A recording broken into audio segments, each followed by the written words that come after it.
I actually just finished...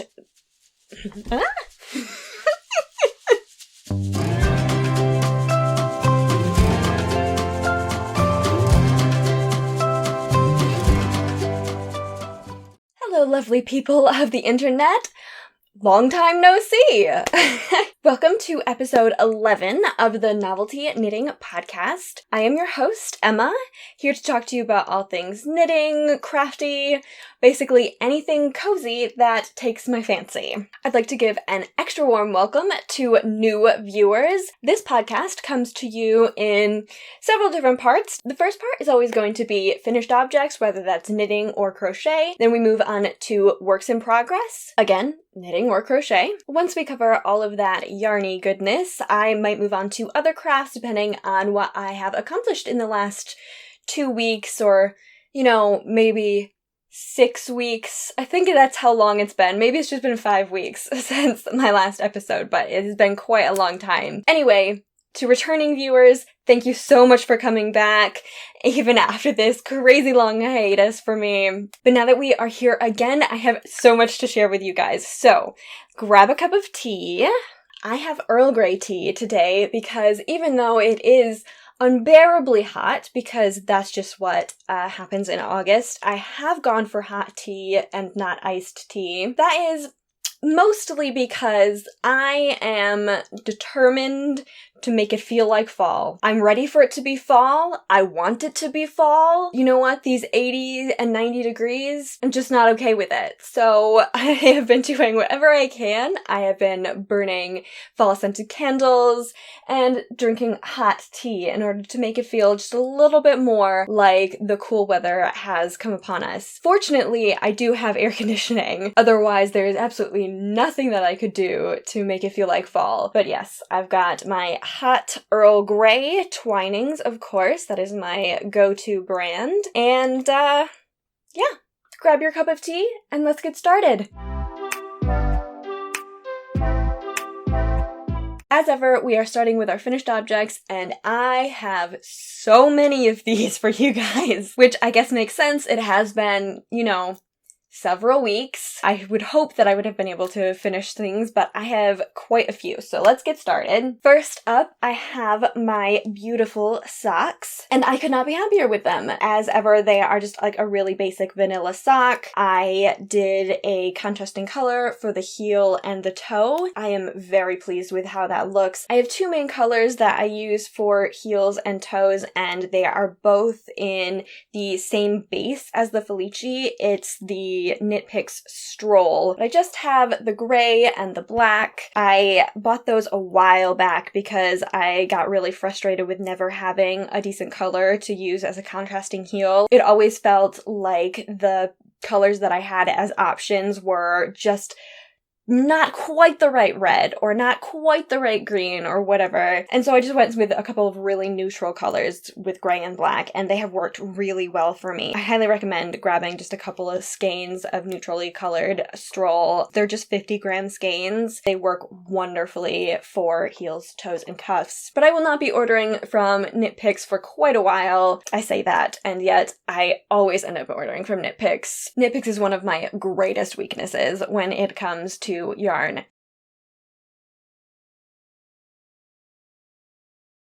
Speaking of which, they have some new Felici colorways out that they just came out with. I think that usually they come out with new colors in spring and fall. So, editing Emma, coming in here just really quick because this is completely unimportant, but I find it incredibly interesting. I just went through to double check when new Felici usually comes out. The way that I did this is that I just went through all of the old blog posts. Not all of them. I specifically searched for Felici so that I didn't have to sift through 17 billion years of Felici posts. And it actually looks like Felici comes out just once a year now. For the last 3 years, it has always come out in the summer. They did used to do releases occasionally in November as well, so it was like a summer fall thing, but they have not done that since 2018. Again, not especially useful information, but I find it very interesting. For the uninitiated, Knit Picks Felici is just this self-striping. This is Felici. It's a really lovely 75% superwash merino, 25% nylon mix that is just luscious. It's gorgeous to work with. It's super smooth, and it stripes up beautifully. But I have absolutely fallen in love with the colors Red Rock and Vampire Vibes. So the next couple of months are basically just going to be me resisting. I was going to say putting those in my cart, but I have already put them in my cart. It would be ordering them that I am resisting right now. And the reason that I am trying to be so good is because I just ordered my Christmas advent calendar, which is always a pricey purchase. It tends to run me $150 to $200, somewhere in that range, and I am still absolutely gutted that Bumblebee Acres is not doing their advent calendar this year. I have still been checking back on their page, even though I know that they're not doing anything like big, like the big advent calendars for Christmas. I have been checking their page quite regularly for when they do their Christmas update. I know it's August. I'm aware. I just want to be on top of things because I don't want to miss out.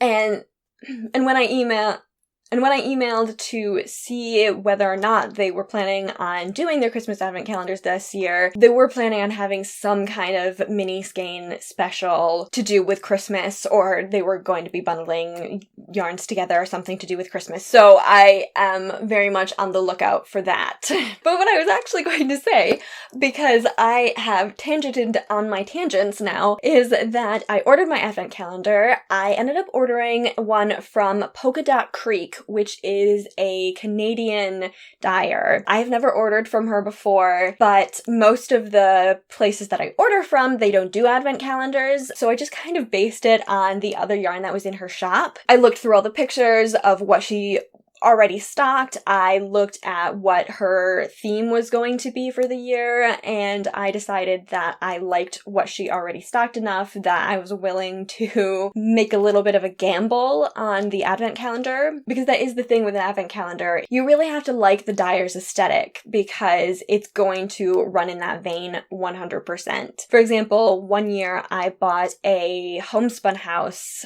advent calendar. I was so excited for it. They were 20 gram skeins, and I paid a fortune for that advent calendar. And don't get me wrong, it was gorgeous. They were really lovely skeins of yarn. They were really pretty, but they were just not my style at the time. I have very much been branching out into brighter colors, lots of pinks and purples, blues, adding all of this to my repertoire, but I do still prefer more subdued colors, more naturey kind of colors, jewel tones. A Homespun House, that advent calendar was all brightness. It was lots of pinks, lots of bright purples, and so every day that I opened one, I was actually doing Vlogmas that year, and every day that I opened one, I had to act like I loved it. I didn't have to, of course, but I had to say something about it because I was recording myself. And so I would open it up and just look at it and be like, what am I gonna say about this bright pink mini skein of yarn that is very much not my style? Anyway, I looked all over the site to make sure that Polka Dot Creek was something that I was going to like, and I think it is. At the very least, I know that my full skein of yarn will be something that I like because the advent calendar did not actually come with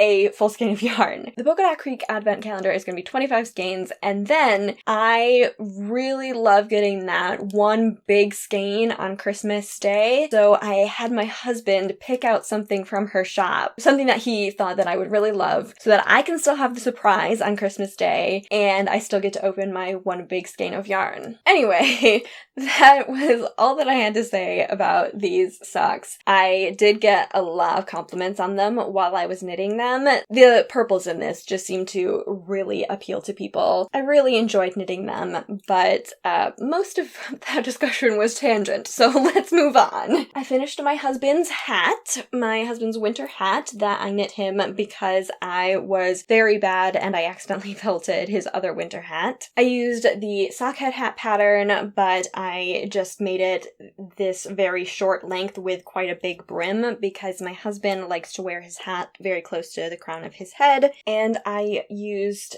Crazy yarn, which comes from the Stonehenge Fiber Mill, which is a northern Michigan thing. I really need to not put hats on while I'm recording.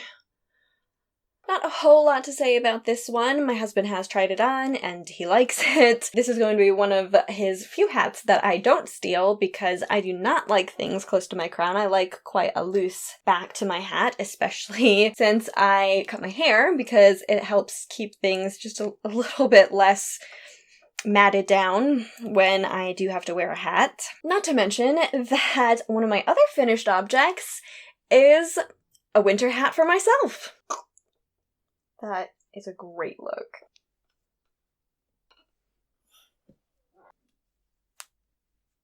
There we go, all that slouch. That is much more my style. So I had quite an experience with this hat in that the construction of it, as usual, piece of cake, super easy. I absolutely adore the Sockhead hat pattern. So it turns out that it was a very good thing that my husband wanted so much of a less floppy hat than I prefer, because I ended up needing to use the yarn from his hat. So first of all, I made the mistake of wanting to try and control the yarn or control the pattern, which any knitter should know that that's not going to happen. The yarn is working with you. You do not get to control the yarn. So this cream color with the orange in it, there was considerably more of it, but I wanted to be clever. I wanted to make sure that I got to this burgundy bit, the burgundy here, and this burgundy and blue combo, and I wanted that to be a big part of the hat. I wanted it to be kind of like the statement part of the hat, and so I thought, okay, I will just take off a bunch of the cream. Thought I had a decent idea of where that would leave me, how much I could take off to make it worked the best for me, and that backfired massively because the burgundy is in fact the least visible section. When I fold it up like this, you can see the burgundy with the blue mix, but you can't see any of just the plain burgundy because the brim folds up over it. And of course, I ended up running out of yarn. So you can very clearly see the delineation of where I ran out of yarn because it is where this blue and blue speckle goes into this blue and brown speckle. Fortunately, the end of my husband's skein did have the blues that the end of my skein had. So I was able to mix those together and it doesn't look that weird, especially considering this hat already has lots of color changes like that. But I did end up with a mostly blue hat, which is not what I was aiming for, but that's just what happens when you use the crazy yarn. You never quite know what you are going to get. And of course, this is also a lesson for me in hubris. I know now that I need to just trust my yarn. Now, my next finished object is kind of a big deal, very much the star of the show. I finished my Banff, guys. I finished my Banff cardigan! I'm so happy with it. I am so happy with the choices that I made, especially in terms of doing the color blocking on this section rather than going for the fade that I did on the back. I am ecstatic with how the arms turned out. It was a very, very good choice, I think, to pick up the sleeves and knit them in the round, even though it was a huge pain in the butt because especially once I got to the second sleeve, I was dealing with all of this that I had to turn around with me every time I had to turn the needles, and I was doing it magic loop. Also, the choice that I made to leave the sleeve as just a big tube and then rapidly decrease at the very end, I actually just did knit two together, purl two together all the way around the sleeve so that I completely halved my amount of stitches by the time I got down to the cuff. Okay, let me try it on for you guys. There we go! Look at that! Look at how wonderful it is! I've got my nice long sleeves that are exactly what I wanted. When I first finished it, the sleeves hit me right at the wrist, and I was like, a little bit worried about it, but I know how yarn works, and I know how using a size 10 needle is going to let the fabric stretch, and especially because I was using wool, and so I said, don't worry about it. I said this to myself, of course. Don't worry about it. It's gonna be fine. And it sure is. This is the exact right length. This is exactly where I like my sweaters to hit me, is just at like my second knuckle on my hands. And I am so happy with it. I know, I'm half cut out of this frame, but you're just gonna have to bear with me. Yeah.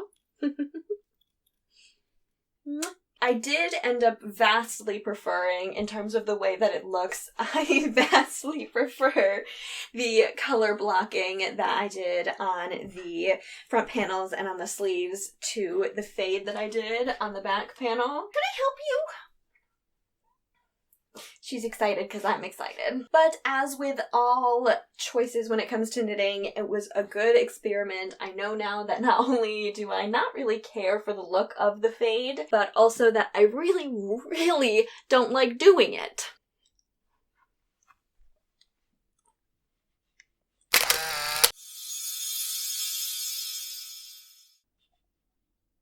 But yes, this sweater is another reason that I am desperate for it to be fall, because I am already getting too warm in this sweater. All I've been able to do is look at this beauty. I have not even been able to actually properly wear it. This is the longest that I've worn it since I finished it, and I'm dying just a little bit. So yeah, if it could be fall now, I would greatly appreciate that. Just have to show you guys real quick.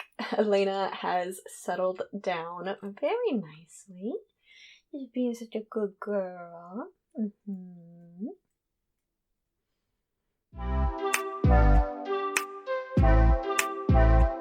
Okay, we're moving on to works in progress, and this is going to be up there on my list of works in progress for a very long time. This is my Patchwork Pullover. Believe it or not, I have done a few rows since I last had a podcast episode. What I really need to do right now is weave in some of these ends, because I have been getting quite tired of having to constantly pull on these strings in order to like close up the little hole that occurs from where you switch colors. I did have a little bit of a system where I was just kind of in a groove with moving the balls of yarn, all 4 balls of yarn that I'm using right now, around. Then I just put it down for too long and I lost that system, and I don't remember how I was doing it. It is not the knit rows that are the problem. The knit rows are crazy easy. All I have to do with that is just pass one color over the other and it sorts itself out super easy. It is the purl rows that are the bane of my existence. It might be in part because of the fact that I'm using a circular needle rather than like 2 separates. I mean, this pattern was never written in the first place to be knit all at once. You're supposed to knit each square and then seam them together.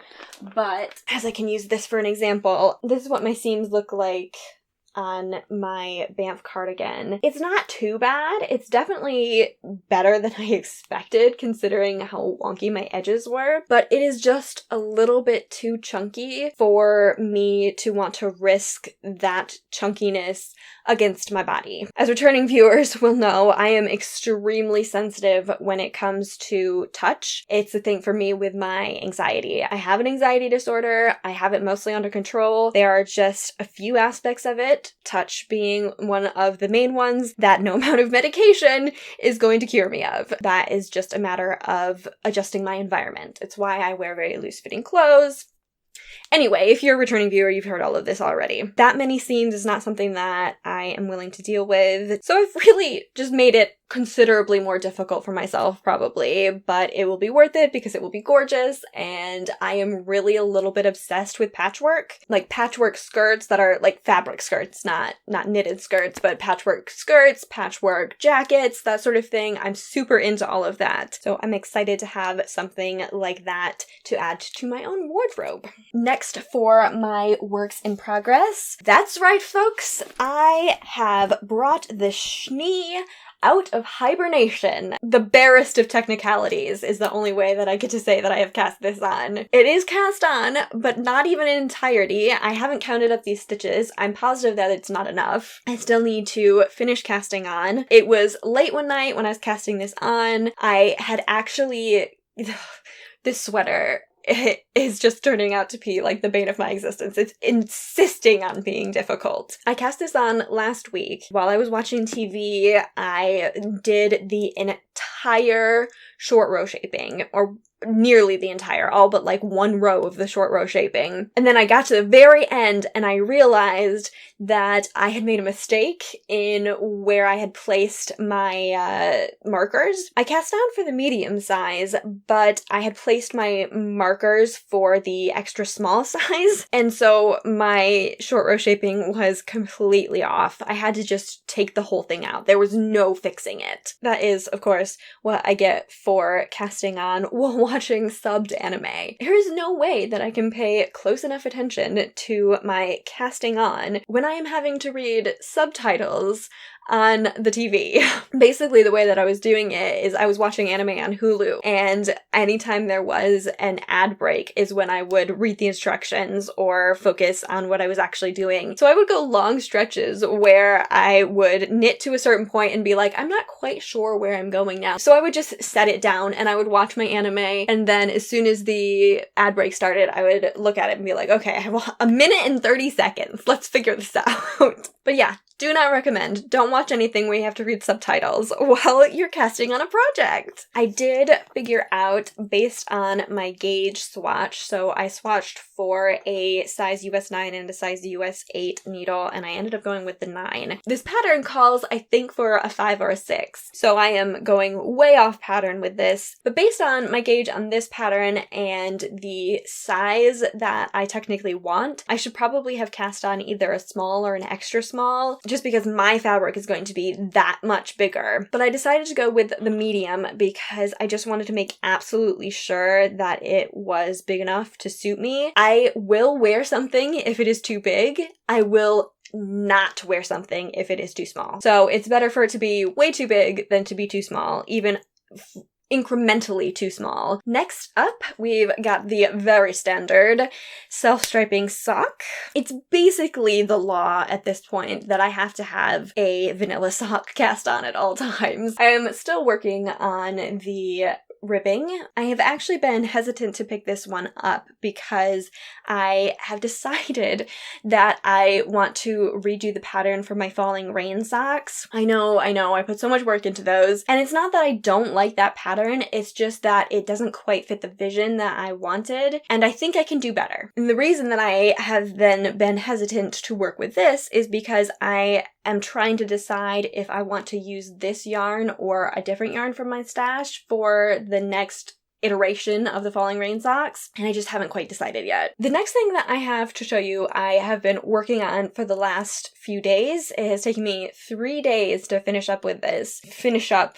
obviously, because this is a whip, is relative. So I have been collecting and saving up all of my worsted weight yarn from all the projects that I've been doing for several years now, and it was getting to be a little bit ridiculous. So I decided, because I was planning on using all of the yarn to make another scrappy blanket, but in a worsted weight size rather than a fingering weight size. So basically over the weekend I just decided that I was over the complete mess that was the bin where I was storing all of this. I decided to make everything into magic cakes. So I have not 1, not 2, not 3. Okay, this is gonna take too long.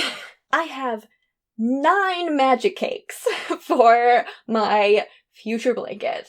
Obviously, I have not cast this beauty on yet. I actually just finished winding up the very last magic cake this morning before I started recording. So this is going to be a very fun project. I am trying to make a decision about some of this yarn because I have a very clear delineation between what is like general project yarn and what is baby blanket yarn. And I didn't really think about that until I was already well into winding. I have a few skeins that are very clearly just completely made up of baby blanket yarn, or at least colors that go with baby blanket yarn, because this on the outside was actually something that I used for Christmas slippers. Most of this is baby blanket yarn, and same with this one. So I could in theory make a separate blanket with just baby blanket yarn. I'm sure that even if I don't have enough now I will definitely have enough in the future as more family and friends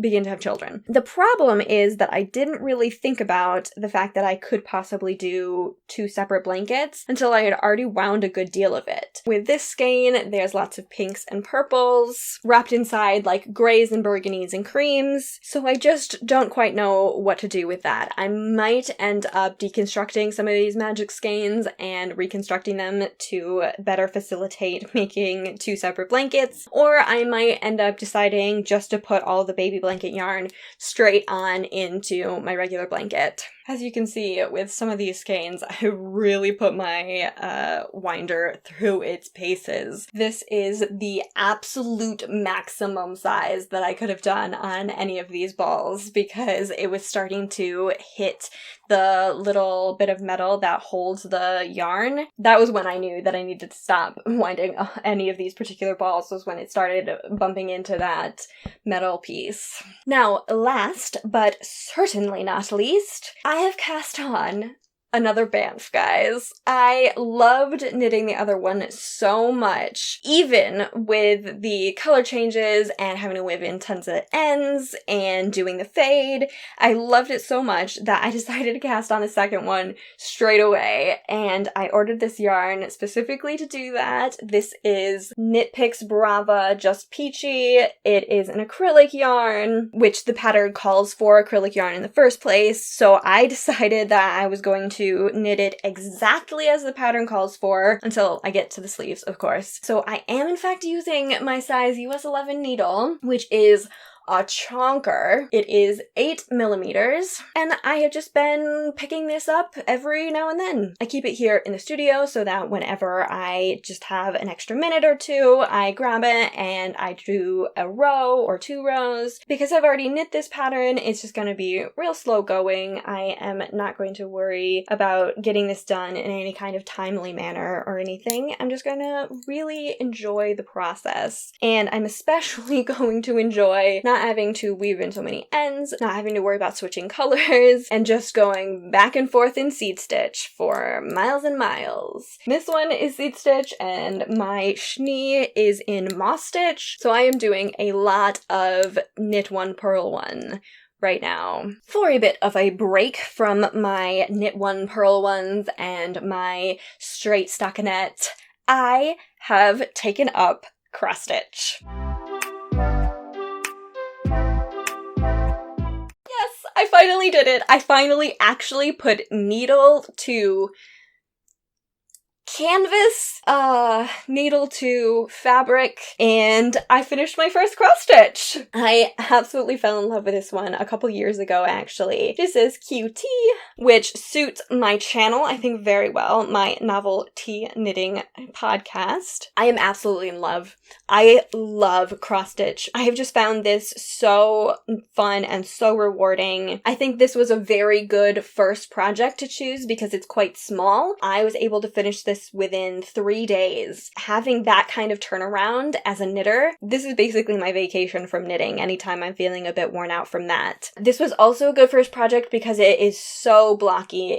There's so much just straight across, which I really enjoy. I'm still getting the hang of doing floats and carrying the yarn. I don't know if this is against etiquette when it comes to cross stitch or not, but here's what the back of my project looks like. I am quite proud of that, actually. It could be a lot worse. But you can see the place that I had the most trouble is with the hearts that are like little steam hearts, basically. They look beautiful on the front, so no complaints here, but I definitely had to think about it a little bit more than just the lines where I was able to go straight across. Obviously, I still need to get a hoop for this beauty, and then it will be going up on my cross-stitch wall. It will be my first piece on my cross-stitch wall. And folks, one finished project is not all that I have for you. I also have a work in progress. I have started the Fa La pattern by Country Cottage Needleworks. I love being able to just pick this up and do a little bit. So far, I have done the brown line across here. That was one section that I sat down for. The little white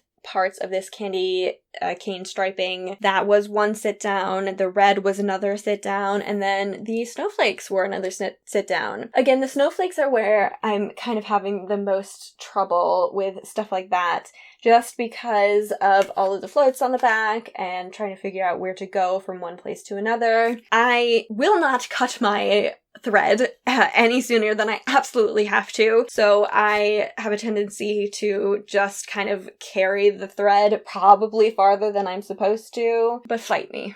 It does seem like probably the Christmas tree should have been my next step, but I am saving that because it looks like it's going to be quite a bit of fun. So I'm doing the snowflakes first because I know that that is going to be something that would be slightly prohibitive in terms of finishing. When I have a choice in the order, like I do with this cross stitch, I like to do the things that I'm looking forward to less first, so that towards the end, when I inevitably end up less motivated, I have the motivation of getting to do the fun parts. I will say that the floats in the back and figuring out where to go from one stitch to the next when it's a slightly more complicated pattern, that is not the worst part when it comes to cross stitch, in my opinion. Honestly, I enjoy cross stitch immensely, and even that part of it is not that big of a deal. It's obviously I've been working through it and still deeply enjoying myself. However, you cannot make a mistake in cross stitch. It doesn't happen to me very often where I will put the needle in the wrong place and pull it all the way through. Usually I will catch myself, but there has been at least a couple occasions where I have stuck the needle through, gone on for a couple of stitches, and then realized that I had done it wrong and had to pull it out, which is so hard.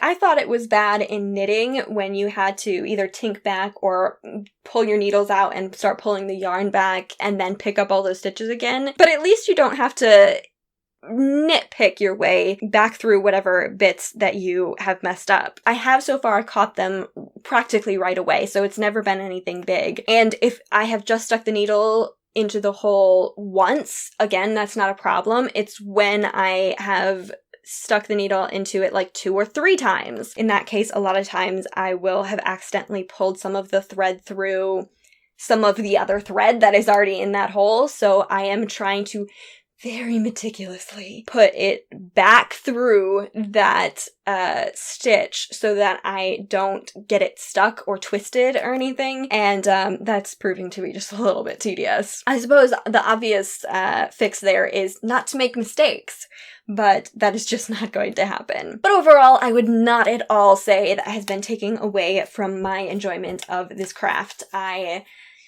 am a convert. I'm 100% a cross-stitch convert. I will not be giving up any of my other crafts. I will just be adding to them, of course. But that is everything for this episode, guys. Thank you so much for joining me, especially after my crazy long hiatus. Please make sure to like the video, subscribe to the channel, and I will see you guys again in 2 weeks.